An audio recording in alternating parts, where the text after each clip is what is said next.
Good afternoon. Thank you for being here with us today for another amazing Lunch and Learn. Today, we're going to take a deep look at IPP's core mission and values. Why do we do this work and how do we go about it? For 30 of my 53 years on this earth, I've lived in a 6x9 prison cell. If it had not been for my personal efforts and the tireless support of this organization, plus a lot of divine intervention, I would not be here speaking with you today. I am counted among the almost 170 people, that's right, 170 people who have been on the receiving end of the life-changing work done by the Illinois Prison Project. That's why today I am so excited for you to learn more about the IPP and how we embed our values in everything we do. When I was liberated from prison, I had only one goal, and that was to work with an organization that had tirelessly championed the cause to gain my release. I knew from my lived experience that IPP was the real deal, and I wanted to be a part of something that was fighting to make a real difference. At the Illinois Prison Project, we fight against regressive policies, racist practices, and a system that treats people as disposable. Through advocacy, public education, and direct representation of thousands of needlessly incarcerated people, we bring hope to the fight and in community with incarcerated people and their loved ones for a brighter, more humane, more just system for us all. I would like to introduce you to a few amazing members of our team. Mr. Chick Hoffman, an amazing board member of the Illinois Prison Project, and Ronnie Carrasquillo, an ambassador and former client of the Illinois Prison Project. I'm Chick Hoffman. I've been a criminal defense lawyer and political activist in Chicago for more than half a century now, although you can't tell by looking at me, right? And I have been affiliated with IPP. I think it's more than a couple of years now. Thank you so much for the work that you do, Chick. Ronnie? My name is Ronnie Carrasquillo. I spent 47 years, some days in the Department of Corrections, and my attorneys, Michael Deutsch, fought against the Prison Review Board for many years, and then he brought in Jennifer Sobel got involved, and then Charles Hoffman was Michael Deutsch's partner for years, and he got involved. So the more that the Prison Review Board exercised injustices on me, it just brought more people that were legal scholars, legal geniuses to the table. And they untwisted their combination that they thought they had locked, and I gained my liberty. So one thing about, and I won't be long, one thing about Charles is that he went to a luncheon or a dinner my sister hosted, and he made a comment. Somebody had told me when they were doing like a check-in, and he said, "I'm all in," and I heard that, and ever since then, every meeting that I go and when they say, "What's your number you check in? A 1, a 5, a 7, a 10?" I don't have a number. I just say, "I'm all in." I'm all in. That's a beautiful statement. Everything's in. I'm in. Chick and Ronnie, how do you see, because we're talking about the values of Illinois Prison Project, how do you see IPP's core values apply to you in your day-to-day work, either professionally or even just in your regular life? How do you see those values and cores being done on a day-to-day basis?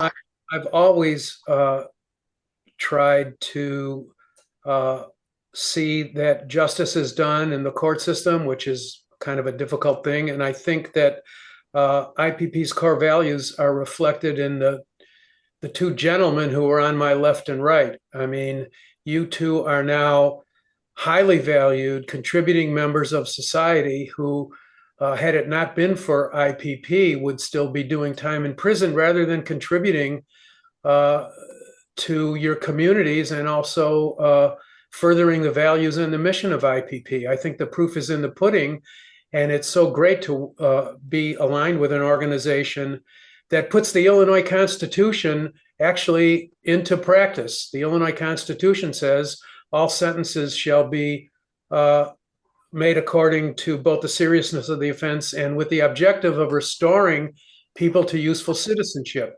So the Illinois Prison Project really is is a constitutional enforcer organization. It's enforcing the Illinois Constitution's mandate about giving people a second chance in life. And I think that's the core values and the mission of IPP. And there you both are, shining examples of it. Thank you, Chick. Actually, the way you just put that made me stand up a little straight. I felt so patriotic. The way you said we are upholding the truth of the Constitution, which is so true. Ronnie? They have that documentary on me that damn protest done. And every time I sit there and watch, you would think I would get emotional. I'm not an emotional person. Since I've been home now, things are starting to strike me differently and it's softening me. But to sit there and watch Jennifer argue against that PRB board and just watch her in action, to fight for somebody's release. And then in the background of in my mind, while that's going on, I'm watching this documentary.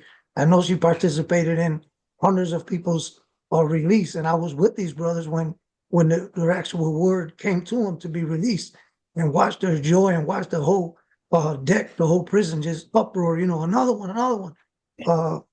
So yeah, it was something else to see. And I was in there with Wayne Coulter, which they call preacher. I was in there with Salvador Vargas, where some of these guys can't read and write in the prison system, so they knew I did legal work, so they would come and give me the envelope. I got a letter from Illinois Prison Project. They want me to fill this out. I don't know what to do. I don't know. And they just get so elated. They've been stranded and abandoned so long.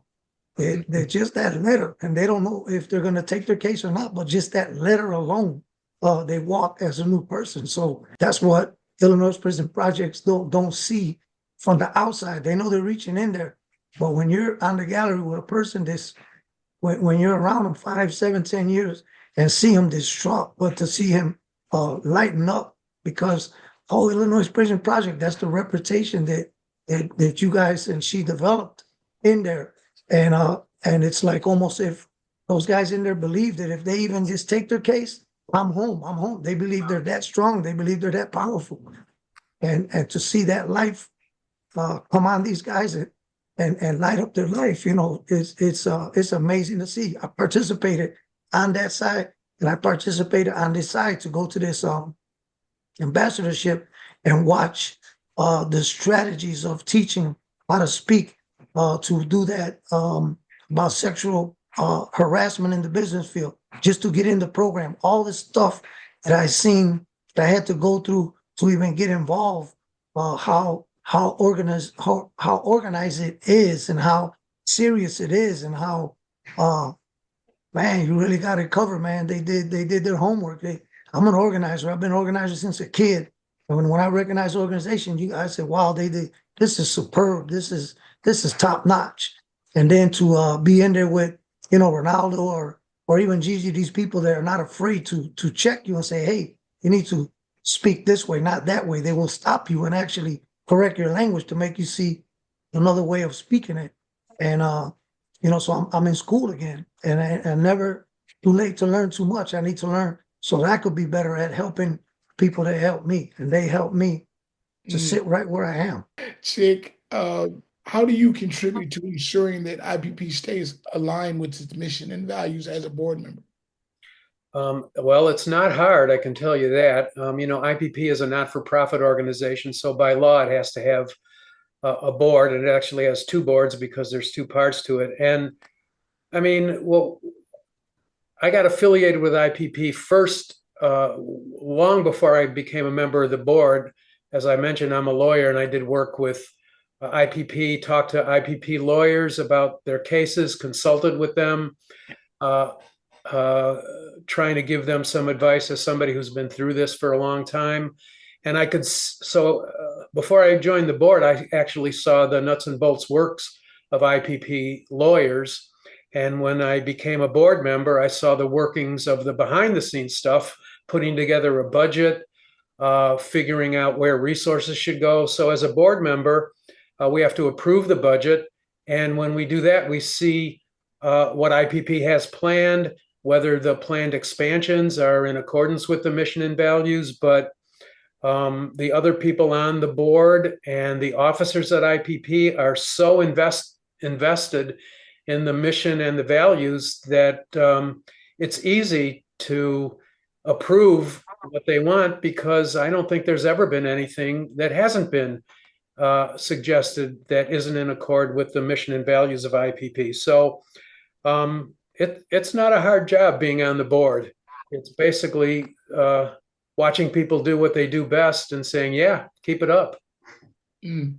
And I appreciate you sharing that information. But what is the difference? What do you think is that that special ingredient, if you will, that allows an organization like IPP to do so well and thrive within these amongst these other criminal legal organizations? What's something that you see that that special sauce that IPP has? Do you know what that might be? Yeah, you're right. There are a lot of organizations. I think what makes IPP unique is that it is completely focused on decarceration, getting people out of prison. Mm. And it's kind of like, we only do one thing, but we do it really well. And so all of the resources, everything is designed to get people out of prison and back into their communities. And I think you mentioned earlier, the IPP has gotten almost 170 people out of prison in just 4 short years, which is amazing and a testament to the hard work that IPP does, and saving almost 2,000 prison years, which means that had these people not been liberated from prison with the help of IPP, they would have served 2,000 more years in prison, which is just unimaginable. Not to mention the almost $300 million that taxpayer money has been saved, which, you talk about money, it's kind of crass when you compare it to human lives, but saving $300 million for taxpayers is not a small thing. So I think IPP's strength is in its focus and its, the work that it does to get people out of prison. I think maybe IPP should change its name from the Illinois Prison Project to the Illinois Anti-Prison Project, which probably is more accurate. I like that, chick. Good name. Ronnie, is there anything you want to throw on there? I was inside for a long time, so you get a lot of promises from people. So it was a series when I was a child called Long Ranger. The Lone Ranger was a cowboy, and he had an Indian sidekick, was Tano. And Tano used to call him Kimosabe. He said, "Hey, Kimosabe, why those pony soldiers, the government, speak with a forked tongue? In other words, lie all the time to the Indian people." So I see so many different groups making a lot of money and doing things for prisons. And when I paroled to Indiana, and I came back on a travel permit to go to a program. And I sat there and listened. I was with Max Serta, and my family traveled 300 miles. And I sat there, I couldn't put my finger on it. All that night, I couldn't put my finger on it. And the next morning, I had breakfast with Eric Anderson. And he said, "What you're doing with the juveniles is going to be impactful." And I heard the word impactful. It hit me right there. I said, that's the word right there. Wow. That other groups, they mean well, but they don't know well. They don't know. They try to speak for people, but the word impact, they're not as impactful.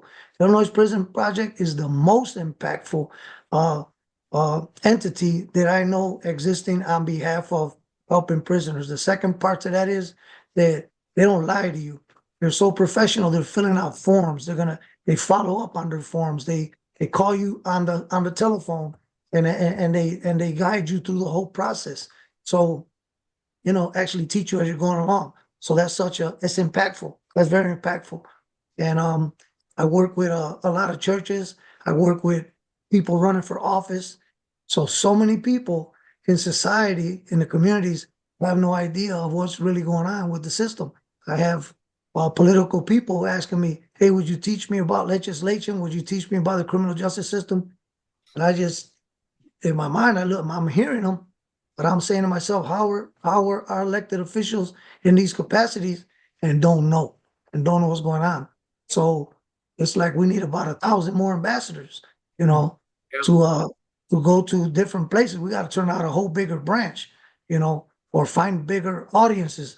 I don't have the answer to it, but That's what Illinois Prison Project represents to me when I have a chance to go to these people that don't have the knowledge of it. By the time we finish, they got to shut me up.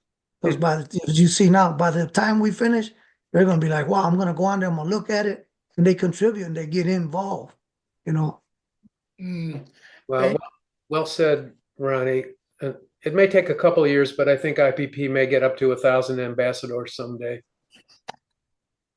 Hey, definitely. We have a lot of our former ambassadors that are actually still, very influential in the work that we're doing. They're reaching out, sharing the word, and also letting people know about the Ambassador Fellowship Program. So, once you're in Prison Project and the amazing work, you feel that it's a calling. It's absolutely a calling. We're not just, these are people behind these stories.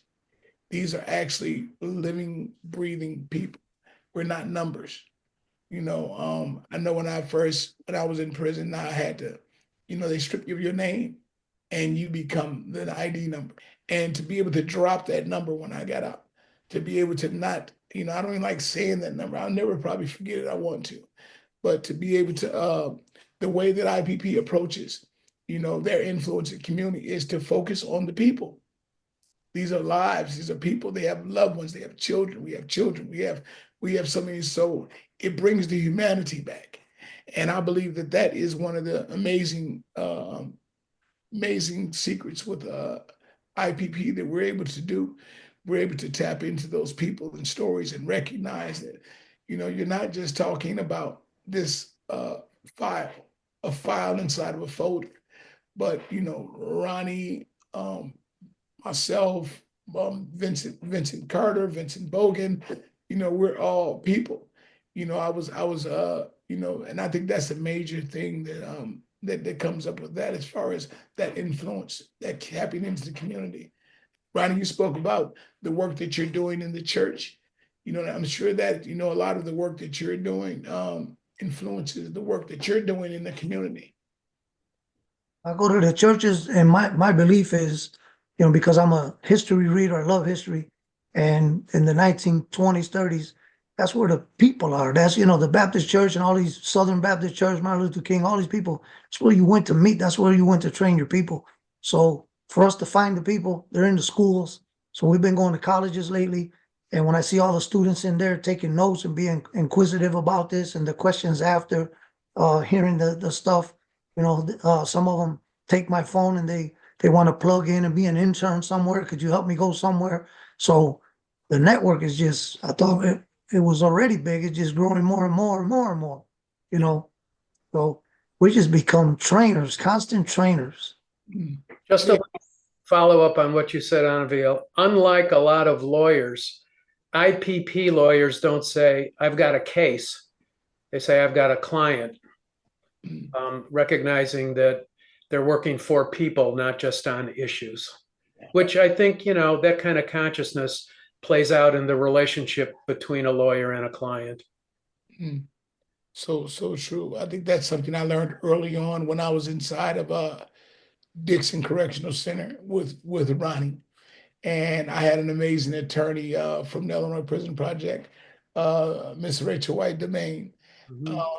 And it was amazing I remember had that first conversation that I had with her.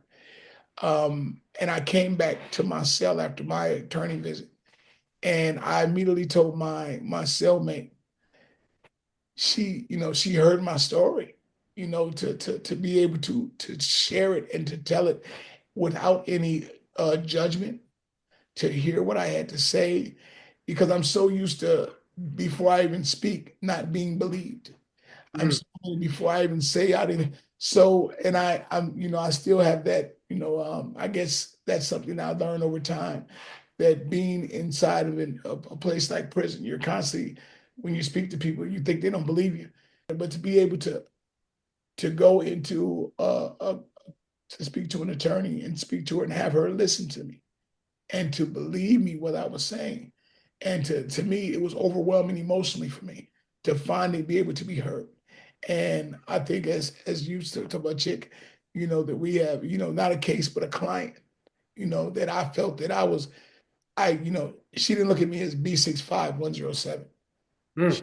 She looked at me as Anthony Jones. And I was in a place for 30 years to be looked at as the wretched of the earth, a play on a book, but to be looked at that and to finally be looked at as a person. And I think that's really where, not only that I was developing my humanity while I was in there, but being able to want to share that humanity with the world when I came out. And it made me more eager to succeed, and not succeed as far as to make a lot of money or anything, but just to be a better person. As a good friend of mine once said, when he was in law school, he wondered if you could be a lawyer and a human being at the same time. And I think IPP lawyers are examples of that. They're lawyers and human beings at the same time, which isn't easy if you're a lawyer. So, hey, Nabil, that brings to mind about, not to cut you off, it brings to mind the first time Michael Deutsch always visited me. So the first time he said, "Hey, I'm going to bring somebody else," he brought Charles and Jennifer. So when I walked in the visiting room, in the glass booth, I just looked. I was like, "Wow!"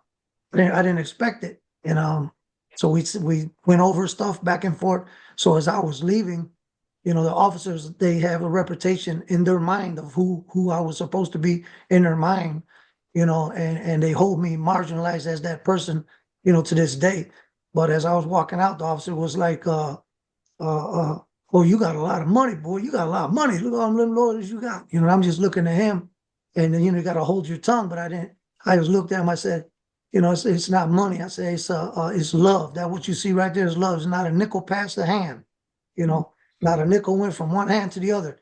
But you just see extreme love. That's all you see. And he just stood there with his mouth hanging open, just looking at me. He wanted me to brag about, yeah, I got this or I got that. And I said, no, I got love. That's what I got. That's right. That's what we have to fight this war with love. What has been the most impactful experience you've had while working with IPP or being on the board, and how did it reinforce those values that IPP holds so dear? By them bringing me into the program of ambassadorship, I had already done that navigator program with you in the institution. So that allowed me to see those webinars that I was never privileged to see, the technology. So that was something to see that.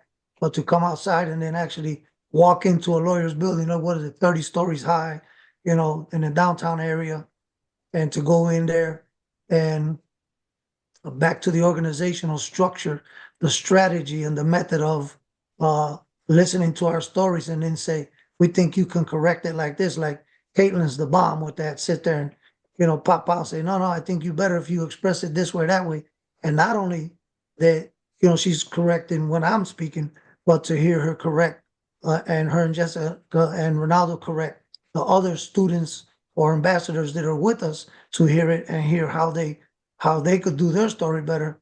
Then you sit there and get ideas, because you're speaking to people like Stanley Howard, that we've been doing advocacy on our own for a long time, and our ego, you think you're all that, but you get in this arena and find out, and these people are better at it than even me, in a lot of senses. And it makes you sit there and just, I better shut up and before I put my foot in my mouth, and get trained. And that's been the best thing for me. It helps me and my family to come in and not think I'm the boss and sit down and just be quiet. I gotta take orders. And that's not me. But now I'm in that light. I'm in what worked for me in corrections in my past life, it doesn't work in society right now, that I'm learning how to make these minor adjustments, Ronnie and Chick, I'm going to give you the floor to see if you want to say anything before we close out. Yeah, I just have one thing to say. Anybody watching this program who isn't familiar with IPP, go to the IPP website, which you mentioned. On the website, you'll see the IPP mission, the IPP values. And if you look at all of the people on that website who are part of IPP, you will instantly see IPP's total commitment to its values and its mission, its total commitment to diversity, equity, and inclusion, and its total commitment to professionalism. I mean, it's all right there on the website. You'll know so much about IPP by looking at all the different parts of the website that you'll want to hook up with IPP in any way you can. It's a great organization to be part of, and also just to support. Ronnie? I would like to say about the whole complex, or the whole complexity, the whole composition of it, of the IPP, is it's not superficial. It's not. A lot of times I've had many attorneys that are like, okay, you got this and we'll do this, and then it's just superficial. We got this. They basically say we got this, and then you don't have no input there forward. But IPP, they take it personal. They take they create a relationship with you, and there's nothing like having a new brother or a new sister.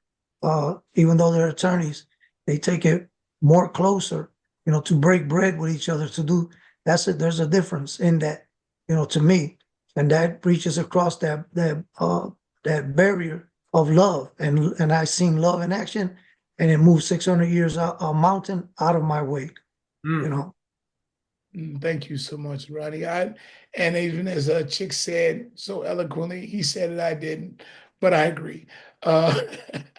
Yes, if you're looking at the state of what's going on in society today, and you disagree with it, and that you think that something's wrong, and that there is something that you want to do something about it, we invite you to join in our mission. Whether you choose to donate, advocate, or simply spread awareness, your support is invaluable. Visit our website to learn how you can get involved and help us create a more just and equitable society. Thank you for everyone, my guests, and thank you so much for sharing this and being here with us today. Appreciate your time. Okay. See you another day, Chick. Thank you. Bye-bye.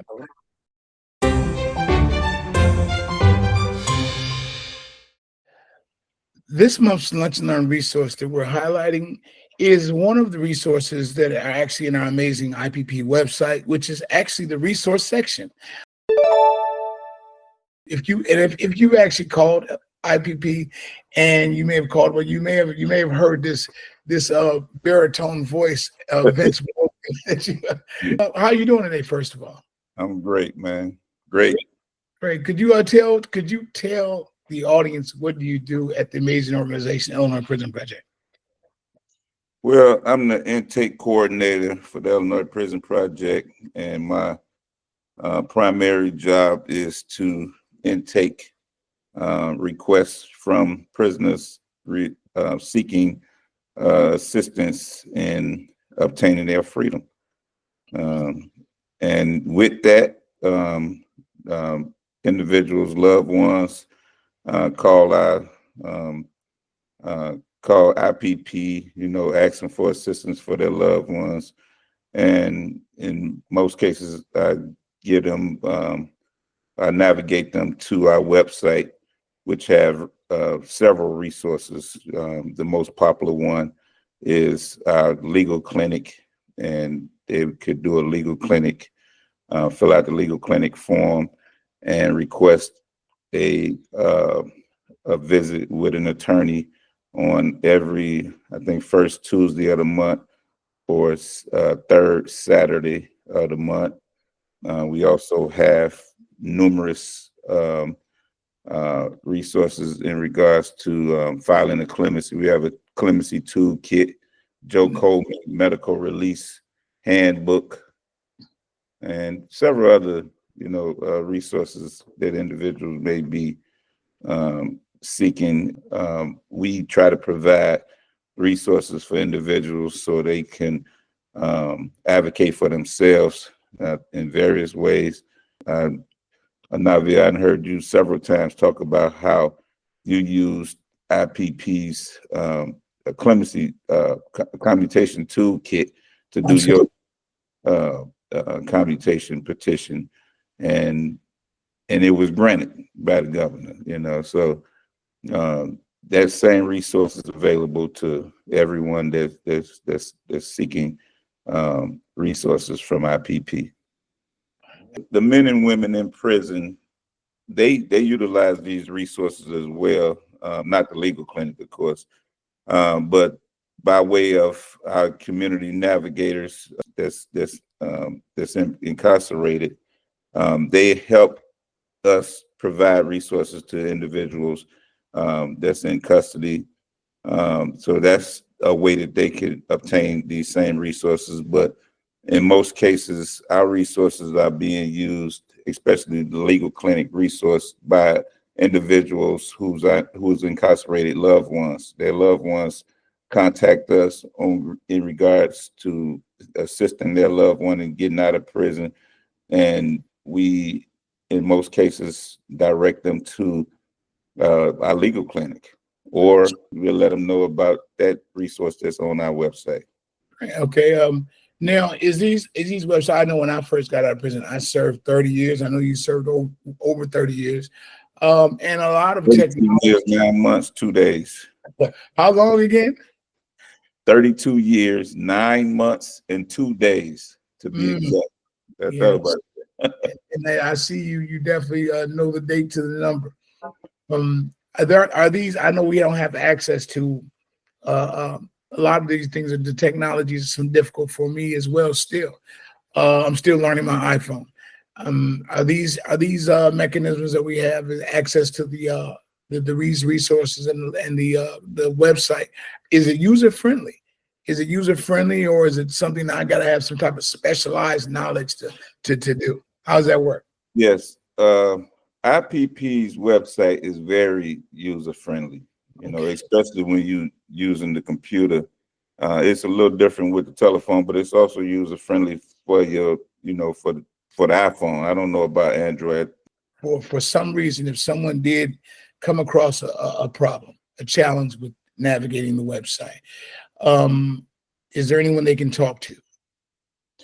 Well, of course. I mean, anyone at IPP, if they call me, I could send them a link to the website and walk them through, how to fill out the form for the legal clinic, or how to download documents from the resource center. And yeah, so that I don't think there's anyone at IPP that wouldn't be willing or able to assist an individual that may not be able to navigate our website.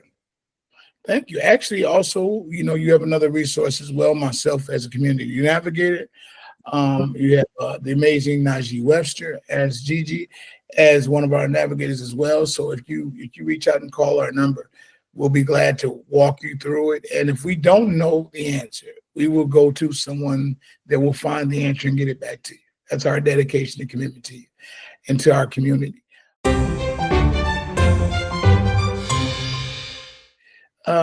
Thank you. Thank you. That concludes our lunch and learn for this month. Please join us next month, where we'll continue to bring these very important information and keys that we need to share with the people and the loved ones and people that support people like me, people like Vince, that are system impacted, that are still going through that. All right. So thank you. All right. Join us next time.